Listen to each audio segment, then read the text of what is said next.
Hey guys, it's Emery here. I just was walking through the house and realized that Fletcher is up here doing something he really loves to do, strategize against his opponent in Axis and Allies. He likes to spend hours on end strategizing, and Hewitt seems to be his ear at this point so that he can figure out exactly what he does, because he likes to talk about it while he's strategizing. So yeah, it's Fletcher versus Jade. I'm on Jade's side. Okay. Is Jade Axis or is she Allies? She's Axis. So Jade just completed Germany's round 2 turn. So Germany's already done a turn, everyone else has done a turn, and it's Germany's the start of a turn. She just started round 2 by doing Germany's turn. So I'm the Allies, and it is strange in how Jade is playing not normally how most people play on this board, which is great for me because then I get to see different ways of how the board's turning out. So for instance, a lot of people mostly will have Germany attack the Soviet Union because there's a lot of points there. They're kind of by themselves with not that much help being able to come their way. However, Soviet Union and the US can't attack Germany or Italy until round 4 due to the U.S. being, trying to be independent, and the Soviet Union having signed the non-aggression pact with the Germany. So it's strange that most people who play this board a lot of times will just not do that. They'll just attack right away because they have a lot more men than the Soviet Union, and because the Axis start out with a lot more troops than the Allies, but the Allies have a grand total of more point of dollars, if you will, coming in. So the Axis' mindset is kind of to attack and take over as much ground as they can so they can start tipping the scales before momentum's done. So it's interesting to see how that is, that she's held off the attack on both of them, but as everything, we won't know how it's going to turn out until a little farther in the game. As soon as she attacks the Soviet Union or the US, it'll be a lot easier to see how we stand because she's got a lot of troops on the border.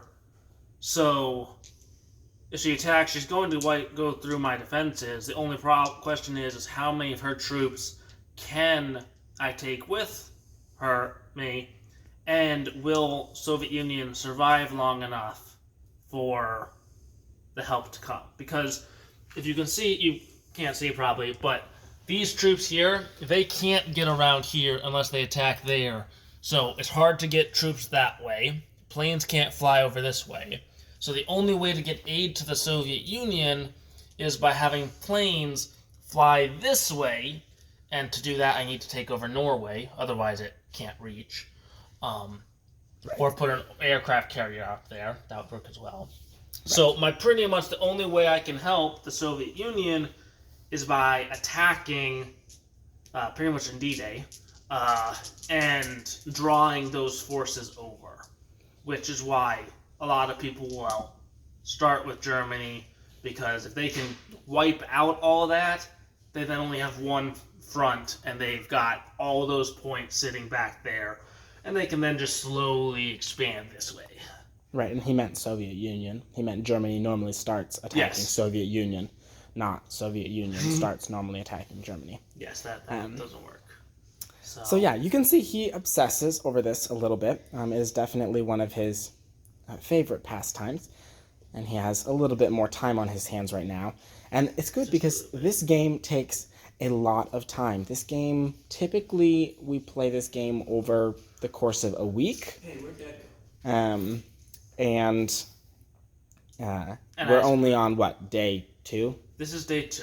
We're on day 2, and we've gotten through one entire round. Yeah, we've already played, I would say, for a good 2 hours straight, just because this game is better played, in my opinion, taking breaks, because as you can see, there's a lot of different game pieces, a lot of different strategies you can decide, and so if you're playing it all at once, you're going to spend more time because, okay, Now they did that. Now let's find out what I actually want to do, because it's not like other games where you just roll the dice and then it's very easy, or you play your cards as you take them. There's a lot of different strategies. I did. Why? Because I was going to play them both together, but then we decided to only play this board. There's not only this board, which is pretty big in and of itself, but there's this whole board as well, which you can combine. Finishes the earth. So yeah, it's a pretty That one's large fun. game. It's when you play that, it takes a lot longer. Right. So this one is more ocean based, which means you end up with having to buy a lot more boats and things, which takes more time. Well, just more money. So it's Needing more time. it's interesting. But yeah, Fletcher's a bit of a history nerd, and this is one of the ways he likes to take it out. He loves looking up and reading about different battles. Do you have a favorite battle, Fletch? Favorite battle? No. Favorite battles and things about the battles. That's fun. So What is your favorite plane? my favorite plane, definitely the German dive bomber Strucker. So that was actually the first plane with an autopilot system, because planes would dive at such a steep angle that the pilots would black out and then the plane would crash. So to combat that, the German engineers added a system that, once engaged, would pull the plane out of a dive. So the German bombers would just go, they'd start their attack run, they would engage the system. So that made the plane fly by itself, so the pilot could focus all on bombing, and then they'd release the bombs, they'd black out, and the plane would automatically come out of the dive.